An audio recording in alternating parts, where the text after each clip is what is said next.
श्रोमणी आचार्य भगवान गुरुदेव श्री विद्यासागर जी महाराज की, पूज्य आचार्य श्री समय सागर जी महाराज की।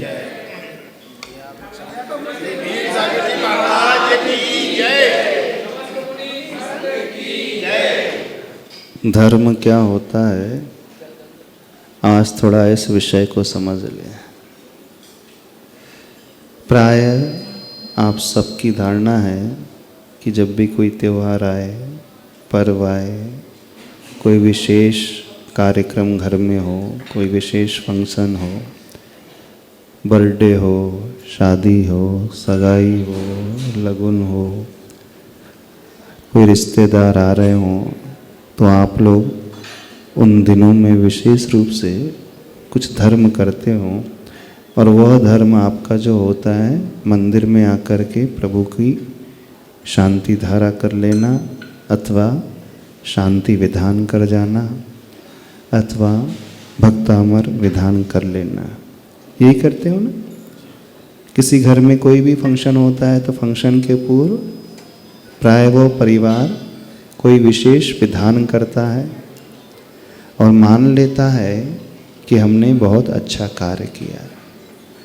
अच्छी बात है, लौकिक क्षेत्र में कोई भी मांगलिक कार्य के पूर्व मंगल की क्रिया होनी ही चाहिए।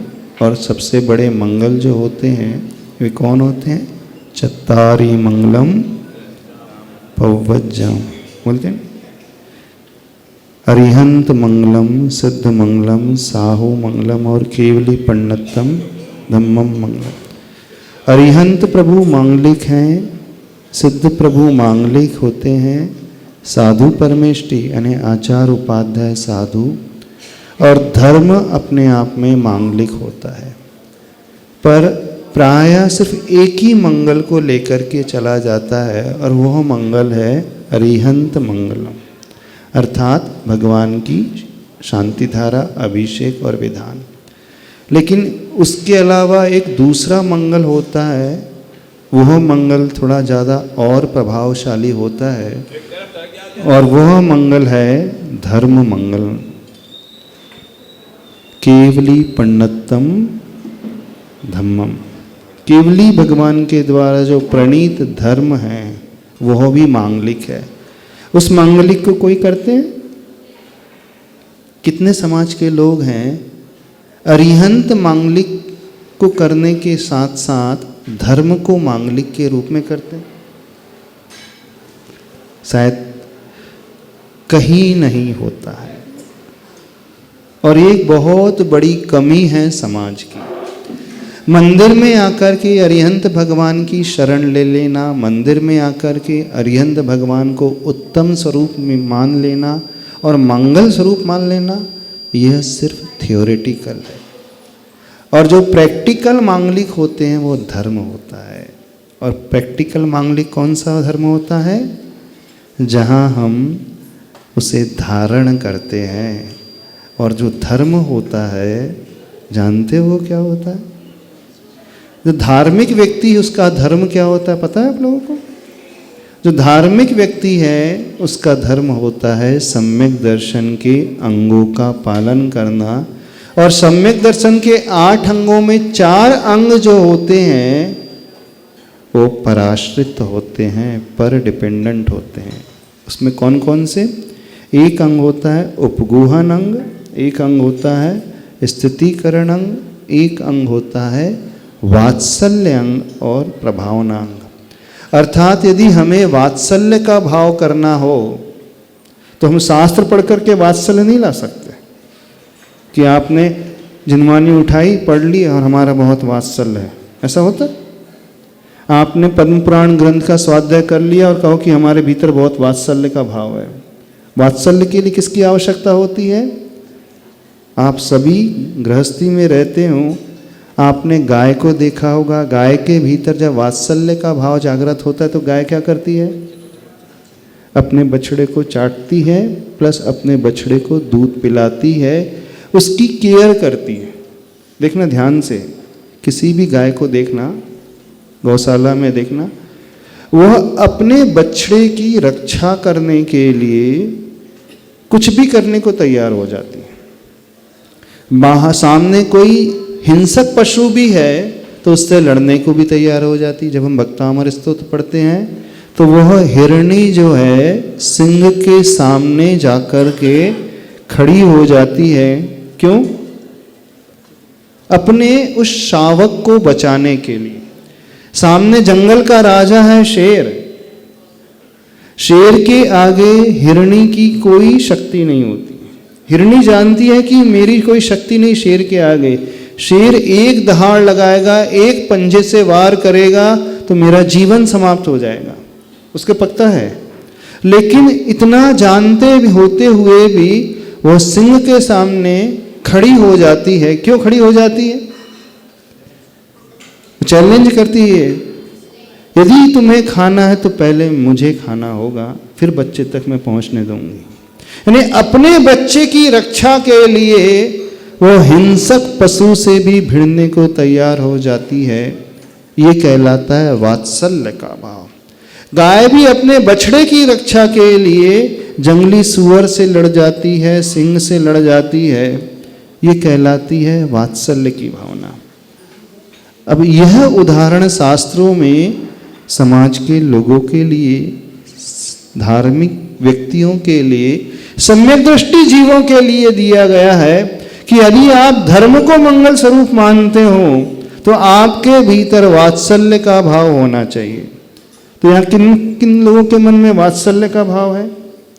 वो आप कहो कि नहीं, हमारे बच्चे के लिए हम वात्सल्य का भाव रखते हैं। हर पिता, हर दादा, हर दादी, हर माँ अपने बच्चे के लिए वात्सल्य का भाव रखती है। वो वात्सल्य कम है, वो मोह अधिक है। वो मोह का चिन्ह है, वो मोह का नाम है। अपने बच्चे की रक्षा के लिए आप सब कुछ करने को तैयार हो जाओ, भूखे भी रह जाते हो, नींद भी नहीं आती है, ये मोह के कारण। लेकिन वात्सल्य वो कहलाता है जब व्यक्ति अपनी चार दीवारी को छोड़ करके दूसरे बच्चे के लिए तत्पर हो जाए कुछ कार्य करने को, तो उसे कहा जाता है वात्सल्य का भाव। तो यहाँ कितने सामाजिक लोग हैं जो अपने परिवार को छोड़ करके अन्य साधर्मी के लिए वात्सल्य का भाव रखते हैं? है कोई यहाँ पे? जब आप अपने ही किसी साधर्मी परिवार को देखते हैं, मान लीजिए उस परिवार में वियोग हो गया पुरुष वर्ग का, अब उस घर में कोई अर्निंग मेंबर नहीं बचा है, फाइनेंशियल सिचुएशन अच्छी नहीं उस घर की, कोई कमाने वाला व्यक्ति नहीं बचा है, और महिला वर्ग और छोटे छोटे बच्चे हैं, तो समाज के कितने लोग आगे बढ़कर के उसे सपोर्ट करते हैं, ढांढस दिलाते हैं, घबराना नहीं, हम आपके साथ खड़े हैं। थोड़ा हाथ खड़े करना, उसकी मदद के लिए भी आगे आ जाते हैं, उसकी व्यवस्था के लिए भी आगे आ जाते हैं, उनके बच्चों के पढ़ाई के लिए भी आगे आ जाते हैं, उनकी भोजन आदि की व्यवस्था के लिए, अथवा उस परिवार को अपने पैरों पे खड़े करने के लिए, छोटा मोटा व्यापार कराने के लिए आगे आ जाते हैं। कितने लोग हैं? आप लोगों ने कहा जब भी होली का पर्व आता है तो ट्रस्ट कमेटी के लोग उन परिवारों में शाम को 7 बजे के बाद बैठने जाते हैं। बैठने करने जाना बहुत अच्छी बात है, लेकिन जाकर के क्या करते हो बताइए? टीका लगा के आ जाते हो, बस इतना ही। ये तो कार्य हुआ नहीं। ये थोड़ी वात्सल्य कहलाया है। वात्सल्य तो है यदि वो जरूरतमंद है, आपको समझ में आ रहा है वो परिवार परेशान है, आर्थिक रूप से सक्षम नहीं है, आपको समझ में आ रहा है। उस घर में मान लीजिए कोई बुजुर्ग हैं, वे अपना खर्च नहीं चला सकते, वे अपने पैरों पे खड़े नहीं हो सकते, तो क्या यहाँ की ट्रस्ट कमेटी अथवा यहाँ के श्रेष्ठीजन उनकी मदद के लिए हाथ बढ़ाने की कार्य करते हैं, आश्वासन देते हैं? घबराना नहीं, जो भी लगे हम आपके साथ खड़े हैं। यदि आपको व्यापार करना है तो व्यापार की मदद के लिए भी आपके लिए दे देंगे कुछ भी। सामाजिक रूप से कोई आपने ऐसा कार्य बनाया? हमारी एक भावना है यहाँ की ट्रस्ट कमेटी एक फंड बनाए। आपने एक फंड बनाया है, क्षेत्रों की व्यवस्था के लिए, आपने फंड बनाया है पाठशाला की व्यवस्था के लिए, तो एक ऐसा फंड समाज को बनाना चाहिए, उस फंड का उपयोग सिर्फ और सिर्फ साधर्मी की रक्षा के लिए, साधर्मी के विकास के लिए, साधर्मी को पैरों पे खड़े करने के लिए, उस परिवार में जो भी आवश्यकता है, वो पर्टिकुलर एक परिवार नहीं, आप चिन्हित करें समाज के उन परिवारों को कि ऐसे कितने परिवार हैं जो अभावों में जीवन जी रहे हैं। किसी को बीमारी हो जाती है, किसी के बच्चे सक्षम हैं, टैलेंटेड हैं, लेकिन वो फीस अफोर्ड नहीं कर पाते अपने बच्चों की पढ़ाई के लिए, इलाज कराने के लिए। हाँ, नहीं, आप एक फंड क्रिएट करें, एक फंड बनाएं, एक निधि बनाएं, और उस निधि का उपयोग सिर्फ इसलिए हो। दुनिया में इतनी, भारत देश में इतनी सारी समाज है, हर समाज में व्यवस्था रहती है, आप उठा करके देखो, वो समाज की व्यवस्था ही है कि वो फंड उन्होंने इसलिए निर्धारित किया है कि जो भी हम देखेंगे समाज के कोई वर्ग विशेष है, उन्हें कोई आवश्यकता है, तो वहाँ पर वो अप्लाई करें और वहाँ से सारी व्यवस्था हो जाए। बल्कि अप्लाई भी ना करें, हम जाकर के स्वयं ऐसे लोगों को खोजें, ऐसे लोगों को चिन्हित करें, क्योंकि हर व्यक्ति का स्वाभिमान होता है, इस बात को समझना।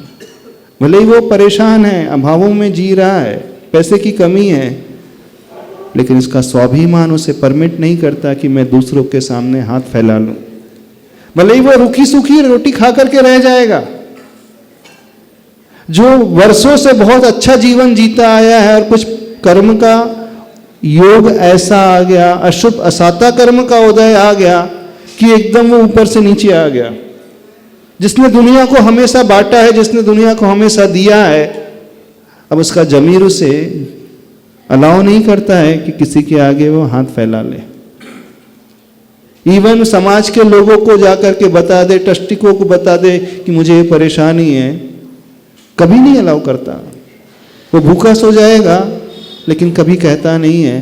होना ये चाहिए समाज के प्रमुख लोग, और मात्र ट्रस्टियों की जिम्मेदारी नहीं, समाज के प्रमुख लोग, ऐसा एक पैनल बनाया जाए, ऐसा एक संगठन बनाया जाए, ऐसे अनुभवी लोग उनमें रखे जाएं उस पैनल में, जो खोज करके देखें उन परिवारों को, किस परिवार को क्या आवश्यकता है। जब आप ये कार्य करने के लिए आगे आए तो समझना आपने धर्म को मंगल के स्वरूप में स्वीकारा है, और यह प्रैक्टिकल धर्म कहलाता है, यह वास्तविक धर्म कहलाता है, ये जीवन उपयोगी धर्म कहलाता है। धर्म की प्रभावना इसी से होती है।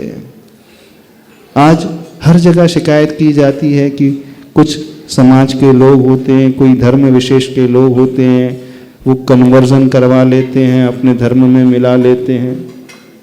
जबरदस्ती नहीं, जानते हो क्या करते हैं? वो दो ही काम करते हैं, शिक्षा का कार्य करते हैं और औषध का काम करते हैं, मेडिकल फैसिलिटी प्रोवाइड कराते हैं। जहां किसी को आवश्यकता है इलाज की, तो वो उसका इलाज करा देंगे, बच्चों की पढ़ाई के लिए व्यवस्था कर देंगे, और यदि कोई परिवार दिखता है तो अपने पैरों पे खड़े करने के लिए आर्थिक सहायता मुहैया करा दें। जब व्यक्ति को इस प्रकार से लोग मिलते चले जाएंगे, यानी रोटी कपड़ा मकान की व्यवस्था उनके लिए होती चली जाएगी, शिक्षा की व्यवस्था होती चली जाएगी, दवाई की व्यवस्था होती चली जाएगी, तो वो स्वतः ही उससे प्रभावित हो जाता है और उस धर्म को स्वीकार कर लेता है। होता है ना ऐसा? आज दुनिया में ऐसे बहुत सारे लोग हैं, वो निस्वार्थ भाव से मानव सेवा करते हैं और कुछ नहीं करते हैं। उनका धर्म है कि नहीं, हमारा धर्म यही मानव सेवा करना। हो सकता है उनका मल इंटेंशन अंदर ही अंदर कुछ और हो, गलत भी हो, लेकिन हम ये कह रहे हैं मानव सेवा तो करना बहुत बड़ी बात हो गई, कम से कम आप अपने ही साधर्मी की सेवा कर लो। कभी सोचा नहीं गया समाज के क्षेत्र में?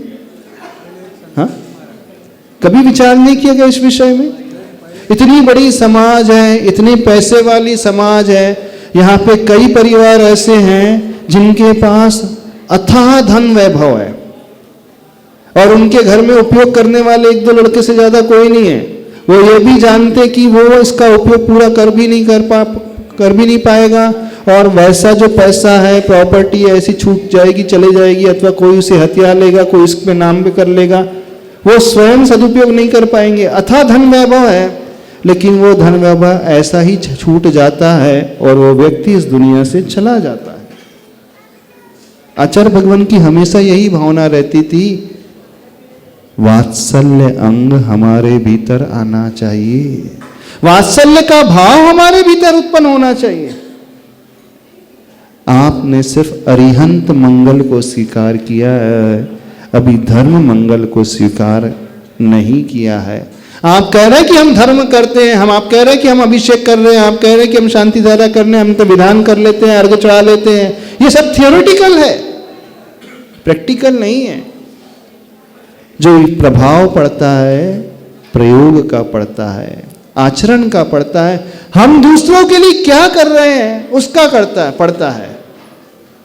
तो हम सभी से कह रहे हैं, सारे ट्रस्टियों से कह रहे हैं, अध्यक्ष से, मंत्री से कह रहे हैं, भूतपूर्व ट्रस्टियों से कह रहे हैं, समाज के प्रमुख अनुभवी लोगों से कह रहे हैं, जो बुजुर्ग लोग हैं उनसे कह रहे हैं, एक फंड समाज से ऐसा बनाया जाए और उस फंड का उपयोग सिर्फ और सिर्फ साधर्मी के उत्थान के लिए, साधर्मी के कल्याण के लिए होना चाहिए। बनाओ, आप एक फंड ऐसा बनाओ, यही धर्म है। धर्मशास्त्र के पन्नों को पढ़ने का नाम नहीं है। यदि आप धर्मशास्त्र के पन्नों में खोज रहे हो, आपको कहा कि धर्म का पालन करना है, तो मैं पांडव पुराण ग्रंथ का स्वाध्याय कर लूंगा, पद्म पुराण ग्रंथ का स्वाध्याय कर लूंगा, मेरा धर्म हो गया, ये धर्म नहीं होता है। आचार्य भगवान एक बात कहते थे, एक सूत्र कहते थे, जगत काय स्वभावो व संवेग वैराग्यार्थम। हम संसार को देखें खुली आंखों से, संसार में रहने वाले दुखियों को देखें और उन्हें देख करके हमारा स्वाध्याय हो जाएगा कि कैसे संसार में लोग दुखी है, परेशान है, क्या क्या अभाव में, कितने अभाव में जीते हैं, और उन्हें देख करके क्या हमारे मन में कोई भाव पैदा नहीं होता। एक हाइकु गुरुदेव ने लिखा है, पर की पीड़ा अपनी करुणा की परीक्षा लेती, पर की पीड़ा अपनी करुणा की परीक्षा लेती। हमारी वात्सल्य अंग की परीक्षा, हमारी करुणा की परीक्षा होती ही तब है जब कोई पीड़ित व्यक्ति को देख करके हमारा हृदय रोने लगे, और जब हृदय रोने लगे उसके बाद हम वही कार्य करें जो अपनी पीड़ा उत्पन्न होने पर उसे दूर करने के लिए करते हैं। तो इसे कहा जाता है एम्पैथी की भावना, समानानुभूति की भावना। आप लोग होली के पर्व में दूसरे घरों में जाते हैं, शाम के समय बैठने के लिए चले जाते हैं, वहाँ सिर्फ सहानुभूति प्रकट करके आते हैं, सिंपैथी प्रकट करके आ जाते हैं। सिंपैथी थियोरेटिकल है, वहाँ शब्दों से 4 शब्द बोल देना, हाँ हम आपके साथ हैं, घबराना नहीं, बस टीका लगाए आ गए, ये होता है ना, समाप्त हो गई। मुंह चलाना बड़ा आसान होता है, शब्दों को बोलना आसान होता है। सिंपैथी और एम्पैथी में जानते हो क्या अंतर होता है? सिंपैथी जो है शब्दात्मक होती है, सांत्वना बोल करके आ गए, प्रकट करके आ गए, जैसे शोक सभा होती है ना, तिया होता है, तेरही होती है। क्या होता है शोक सभा में? अध्यक्ष महोदय बताओ क्या बोलते हो शोक सभा में? हाँ क्या बोलते हो जब भी? और सुनने में आए इस साल तो बहुत सारी 17 परिवार के नाम लिखे, बोले बहुत सारी कैजुअलिटी हो गई, बहुत सारी हो गए, वियोग हो गए, बहुत सारे लोगों की गमी हो गई है, तो इतने सारे परिवार में बैठने जाना है, क्या करते हो जा करके शोक सभा में? बस शब्द बोल दिए, हो गया खत्म। ये तो एक प्रकार की रिचुअल क्रिया हो गई। इससे क्या होता है? फॉर्मेलिटी जैसी हो गई, औपचारिकता निभा करके आ गए। औपचारिकता का नाम धर्म कभी नहीं होता है, फॉर्मेलिटी का नाम धर्म नहीं है। हम आगे बढ़कर के क्या कर रहे हैं उस व्यक्ति के लिए। तो क्या समाज के लोगों ने, ट्रस्टियों ने, प्रमुख लोगों ने कभी इस क्षेत्र में कदम बढ़ाया? तो हमारी भावना है आप ऐसा कार्य करें। आज बहुत अच्छा दिन है, ज्योतिष शास्त्र के अनुसार बहुत मांगलिक दिन है। कौन सा दिन है? पूर्णिमा का दिन। पूर्णिमा होती है ना, पूर्णिमा वो कहलाती है जो पूर्ण माँ की भांति होती है। पूर्ण माँ, और जहाँ माँ पूर्णता को प्राप्त हो जाती है वह वात्सल्य से लबरेज रहती है, वात्सल्य की भावना से भरी हुई होती है। वो माँ कभी किसी के दुख को देख नहीं सकती, पहले उसके दुख को दूर करने की कोशिश करती है, फिर वह स्वयं भोजन करती है, स्वयं पानी पीती है, स्वयं चैन से बैठती है। इस कारण ज्योतिष शास्त्र के अनुसार पूर्णिमा का दिन पूर्णता का प्रतीक का दिन माना जाता है, सबसे मंगलिक दिन माना जाता है, मंगलिक दिन माना। आप शुभ मुहूर्त को खोजते हो तो पूर्णिमा का मुहूर्त अपने आप में बड़ा शुभ माना जाता है। इस दिन आप कोई भी अच्छा कार्य करोगे, अवश्य सफलता मिलेगी, उसमें अधूरापन नहीं रहेगा, उसमें हमेशा पूर्णता ही रहेगी, परफेक्टनेस ही आ जाएगी। तो आज का दिन पूर्णिमा का दिन है और होली का भी दिन है, और यहाँ के लोग उन घरों में बैठने के लिए भी जाते हैं।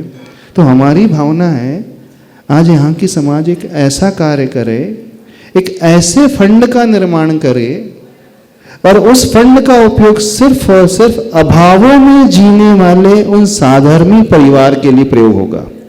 जो जिसको आवश्यकता है, आप देखिए किसकी क्या आवश्यकता है, बीमार है, उसके घर में कोई पढ़ लिख नहीं सकता है, यानी आप सोशल वेलफेयर के लिए कदम उठाना सीखो, तब आपकी वात्सल्य की भावना मानी जाएगी, तब आपके सम्यक दर्शन का लक्षण माना जाएगा कि आपके भीतर सम्यक दर्शन है कि नहीं। जब भी सम्यक दर्शन की बात की जाती है, आप सिर्फ सम्यक दर्शन की परिभाषा बता देते हो। आचार्य श्री हमेशा कहते थे सम्यक दर्शन सक्रिय होना चाहिए। एक नाम गुरुदेव ने दिया था, सक्रिय सम्यक दर्शन। सक्रिय सम्यक दर्शन क्या कहलाता है?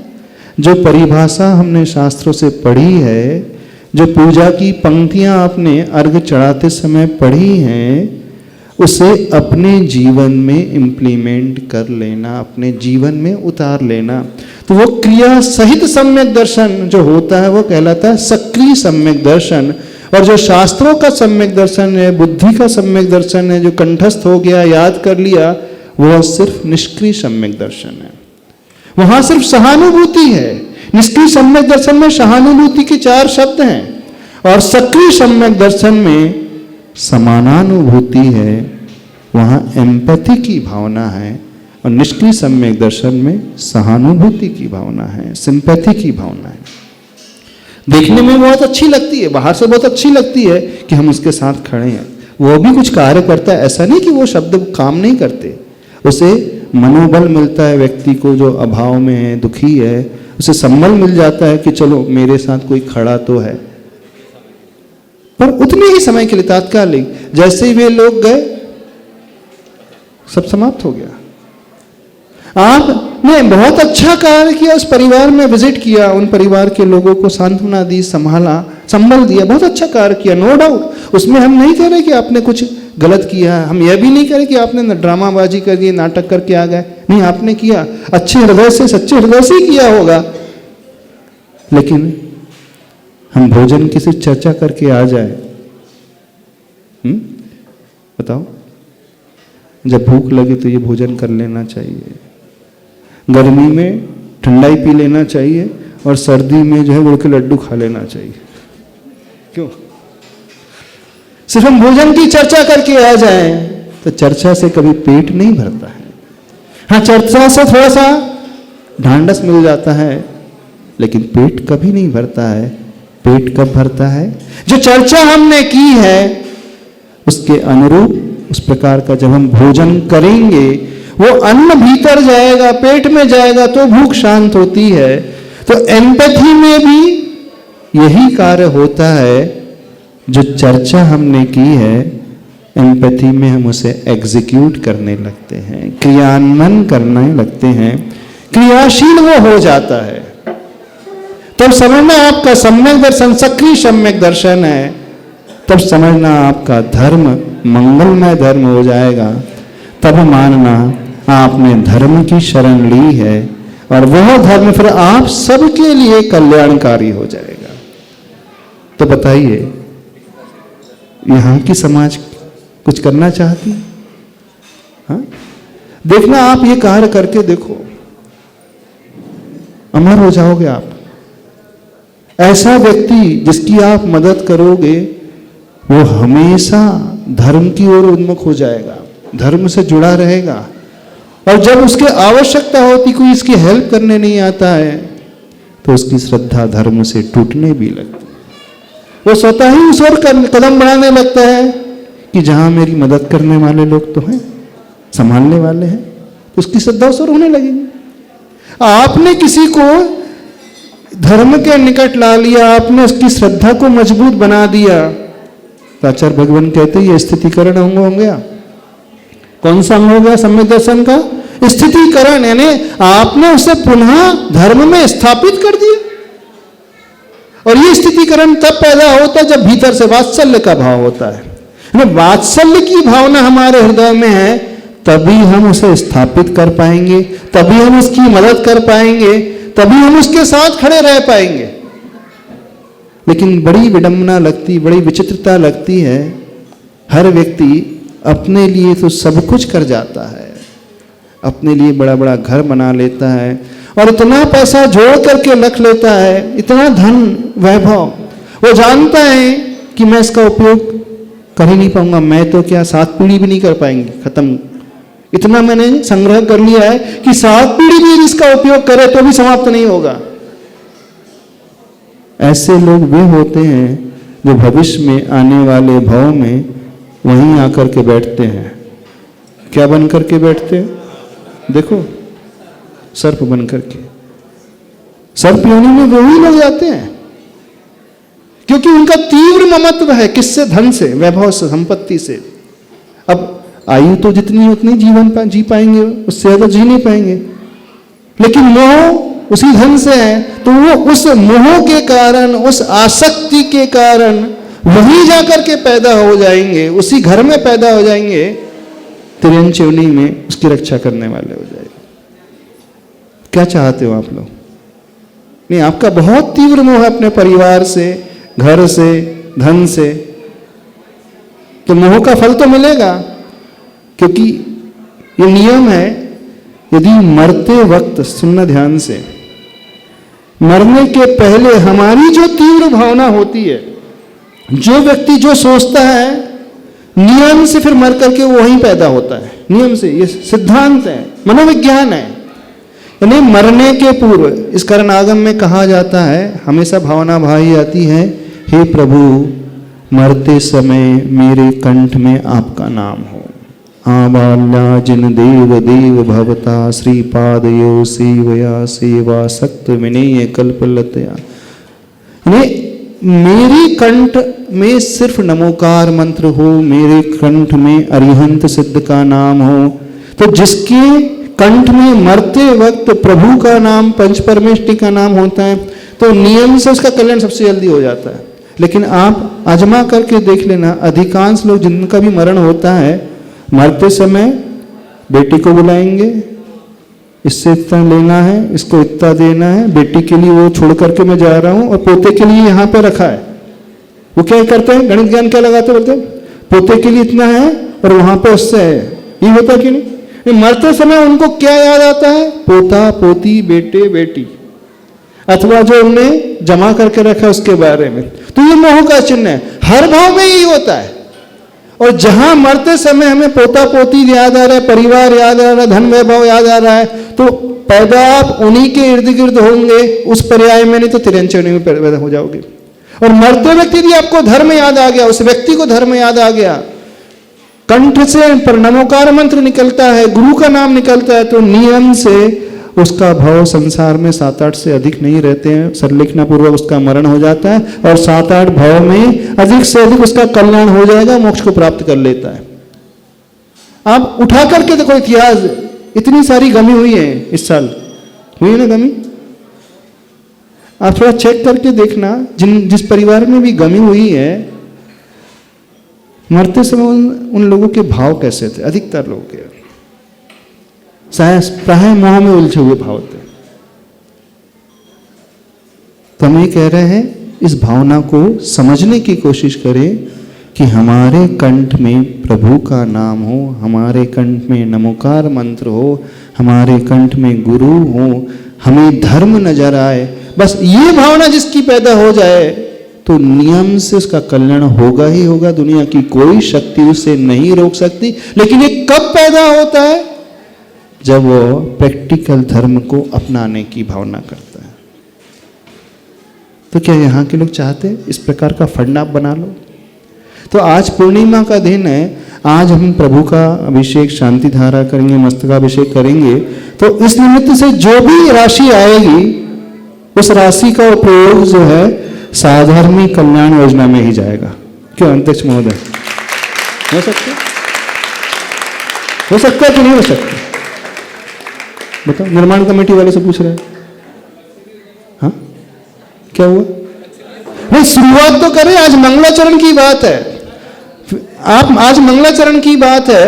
और फिर एक नियम और बनाए समाज में, जिस घर में शादी होती है, सुनो आप, जिस घर में शादी होती है, समाज के लोग दान में लिखवाते हैं ना, एक निधि ऐसी बनाई जाए कि समाज कल्याण योजना के निमित्त से वह परिवार उस दिन शादी के निमित्त से क्या देना चाहता है, और उस फंड का प्रयोग समाज कल्याण में ही होगा, साधारण कल्याण में ही होगा।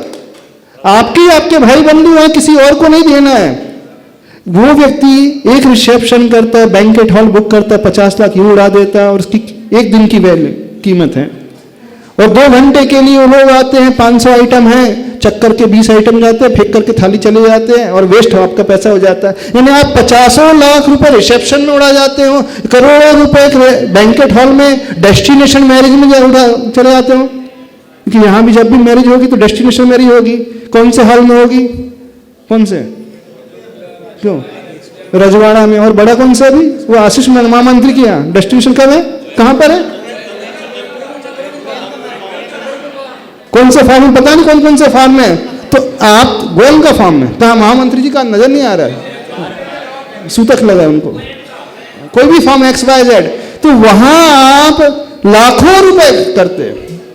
कोई भी जैनों की अच्छी शादी 25-50 लाख से तो कम में होती नहीं होगी, एवरेज 25 से 50 के बीच में तो होती होगी, और एक्स्ट्राऑर्डिनरी तो CR में पहुंच जाती होगी। तो आप करोड़ों रुपए शादी में उड़ा देते हो।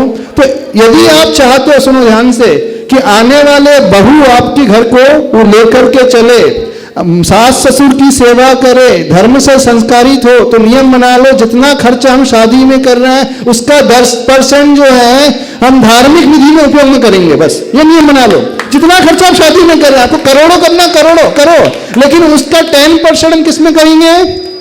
सामाजिक कल्याण के प्रयोग में लेकर के आएंगे। तो आपका वो परिवार का विवाह जो है शुभ विवाह हो जाएगा। क्यों? क्योंकि आपने सिर्फ विवाह में ही खर्च नहीं किया है, ऐशो आराम में ही, इंद्रियों के विषय में खर्च नहीं किया, प्रदर्शन में खर्च नहीं किया, आपने एक पर्टिकुलर परसेंटेज जो है समाज कल्याण में भी लगाया है। उससे देखना समाज का उत्थान भी हो जाएगा और आपका धर्म भी पल जाएगा, प्रैक्टिकल धर्म।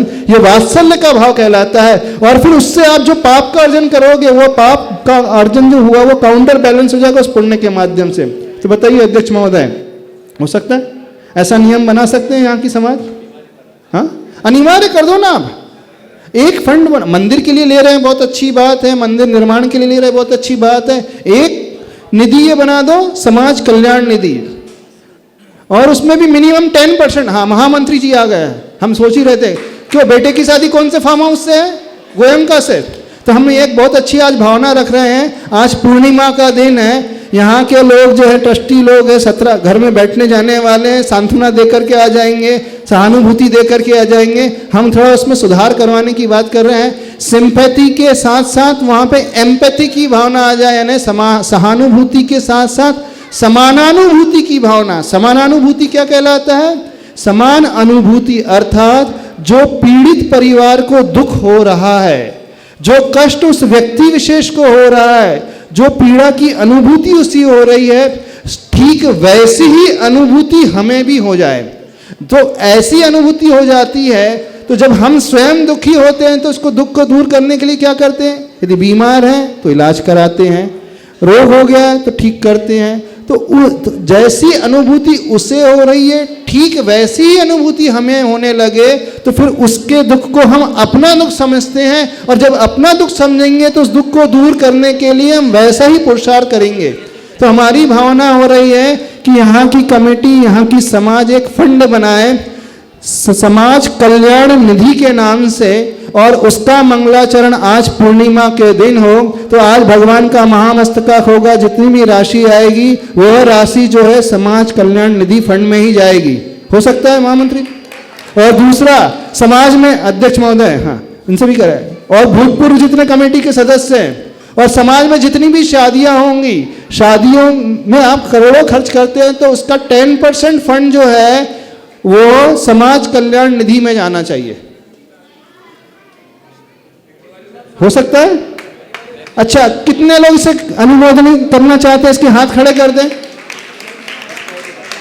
अनुमोदना 5% बोला, 10%। आपको उसमें 50 लाख रिसेप्शन में नहीं दिखता है और यहां 10% दिखने लगा, हद हो गई।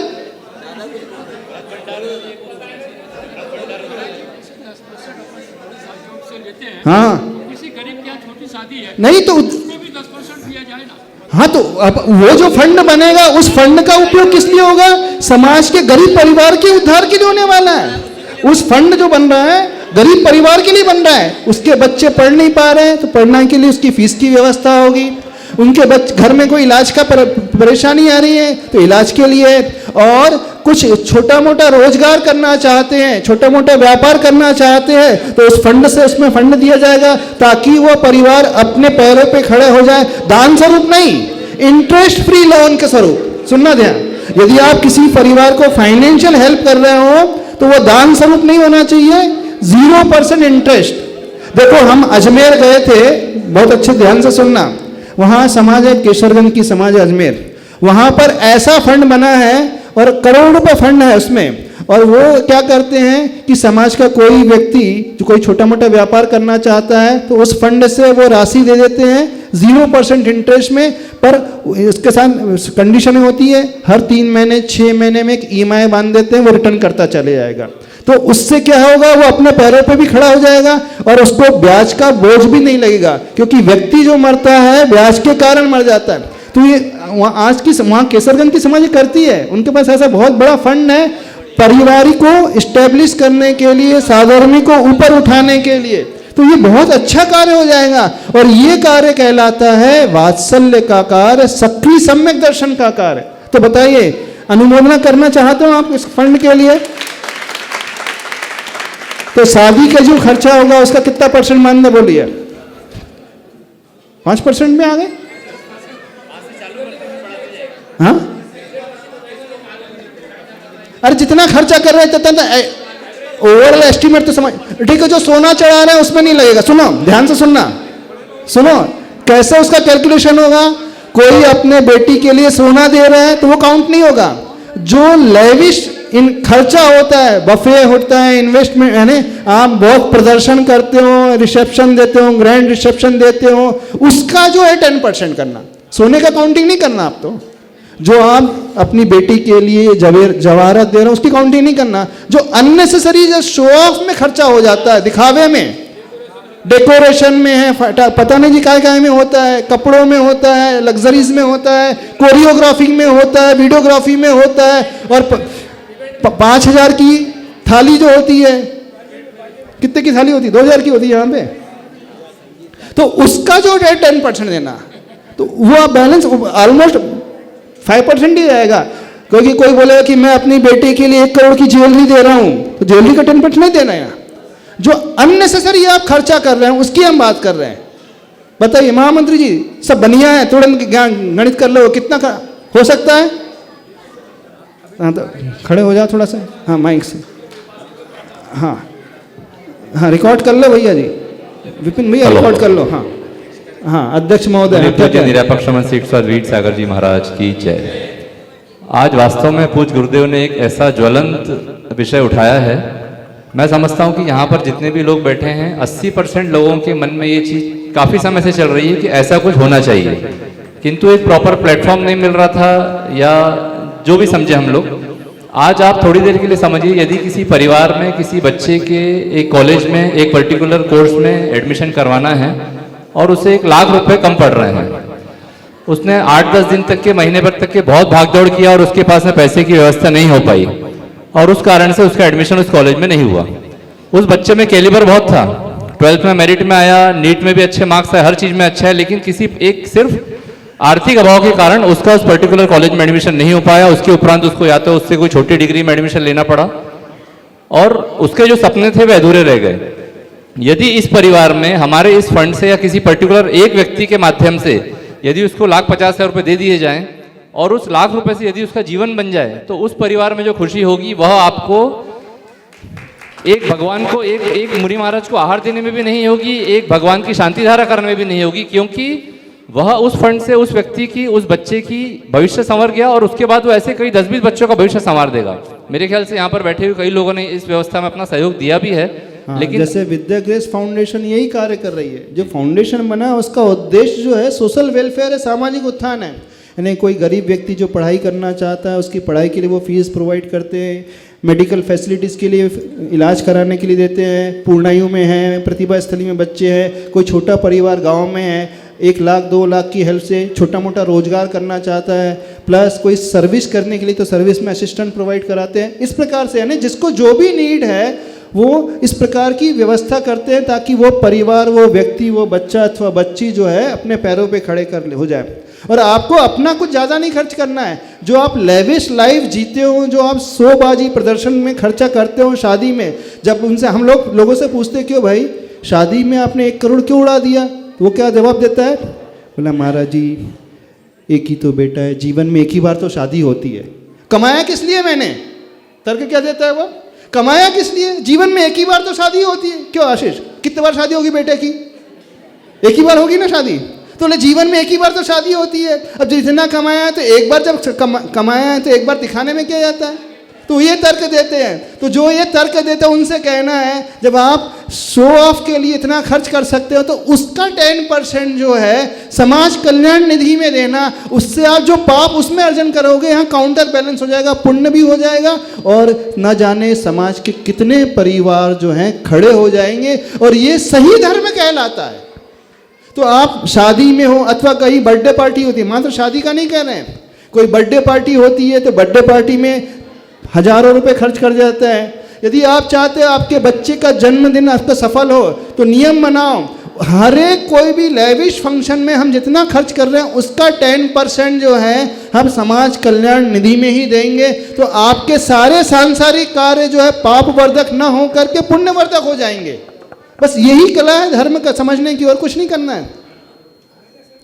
अरे जो आपको एंजॉय करना है हम एंजॉय करने के लिए निषेध बिल्कुल नहीं कर रहे हैं, हम रोक बिल्कुल नहीं लग रहा है कि आप एंजॉयमेंट ना करो, खर्चा ना करो, लोग रिसेप्शन ग्रैंड रिसेप्शन ना दो, दे रहे हैं दो, बहुत अच्छे से दो, मना नहीं कर रहे हैं, लेकिन उसका 10% इस फंड में दें सर, तो वो बताइए हो जाएगा।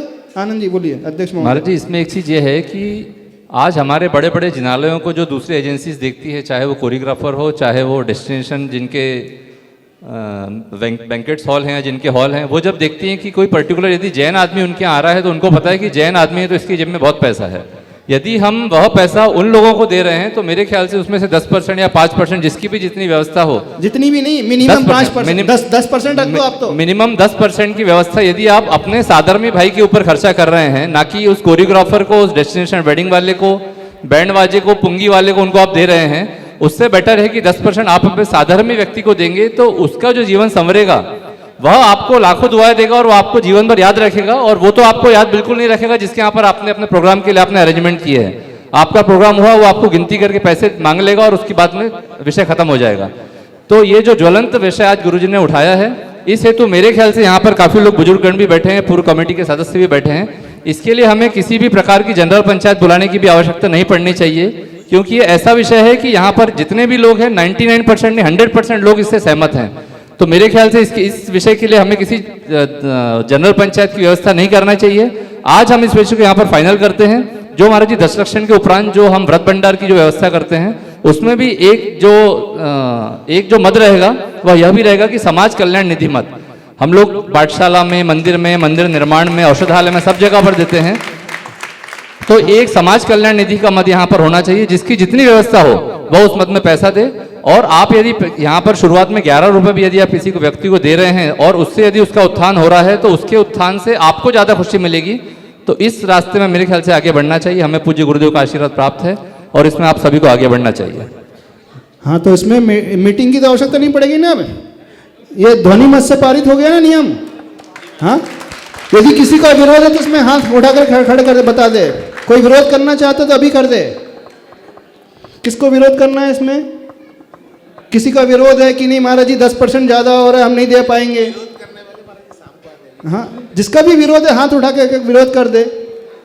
जिसको लगता है कि 10% में 1 करोड़ की शादी करूंगा 10 लाख रुपए मुझे देना पड़ेगा, तो कम की शादी करो। फिर कम की शादी करो। अब तो आपको इतने में विचार कर दो।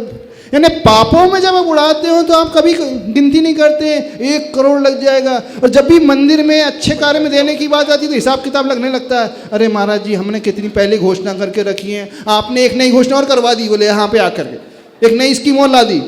कई है, अब यहाँ से प्रवचन के बाद जाकर के ही मीटिंग करेंगे। होली के समय बैठ के चौपात पे बैठ के ताश खेलते रहे। अरे महाराज जी को तो कोई काम धाम रहता नहीं है, जब भी आते हैं कुछ नया नया पकड़ा जाते हैं, चले जाते हैं। महाराज जी उस बुराई को झेलने के लिए हम लोग तैयार हैं। कई हैं, निकलेंगे बाद में, शाम को ही चर्चा करेंगे। जब भी गुरु महाराज आते हैं समाज में कुछ ना कुछ नई स्कीम और चिपका के चले जाते हैं। आखिर हमारा भी कुछ देखते हैं कि नहीं है? क्यों जय सही बोल रहे कि नहीं? सही बोल रहे हैं ना?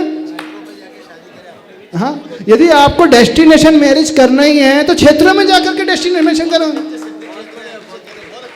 हाँ, बहुत अच्छे हैं। गोलाकोट जाकर क्षेत्र देखो, 5 स्टार फैसिलिटीज है, वहां जाके करो। आपकी डेस्टिनेशन मैरिज भी हो जाएगी, दान भी हो जाएगा। हाँ, तो किस किस को देना है इसमें? हाँ, हाथ खड़े करवाओ। चलो, समाज कल्याण निधि में मैं पहला नाम मेरा दे रहा हूँ। राशि महाराज जी हम बता देंगे।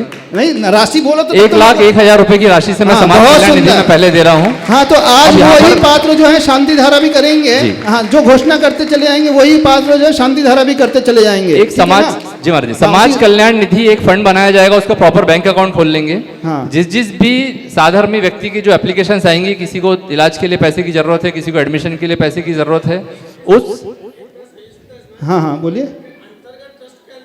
हाँ, ये ट्रस्ट के अंतर्गत ही रहेगा ये। हाँ, इसकी कमेटी जो है एक ट्रस्ट के अध्यक्ष मंत्री के साथ एक कमेटी और गठित कर देंगे। नहीं, अध्यक्ष मंत्री तो रहेंगे लेकिन एक कमेटी और गठित कर देंगे। 2-3 दिन वो इसको वेरीफाई करेंगे, जो डिमांड कर रहा है वो सही में जेन्युइन डिमांड है कि नहीं है। हाँ, वो एक समाज के 3 लोगों का आप टीम बना लेना, जो प्रमुख लोग हैं, प्लस अध्यक्ष मंत्री तो रहेंगे उसमें। हाँ, अध्यक्ष मंत्री प्लस एक टीम है, गठन कर लेना आप। उस टीम में महाराज जी एक डॉक्टर को रखेंगे, एक एजुकेशनिस्ट को रखेंगे, हाँ, जो एक उसको प्रॉपर coordinator एनालाइज होगा। करेंगे। हाँ, आ जाओ। हाँ, आ जाओ, कुछ नहीं होता। हम बोल रहे हैं ना, अंदर आ जाओ।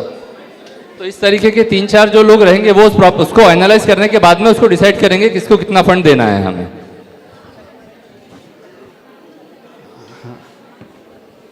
गुरुदेव के चरणों में त्रिवार नमोस्तु करते हुए इधर सामने से उधर से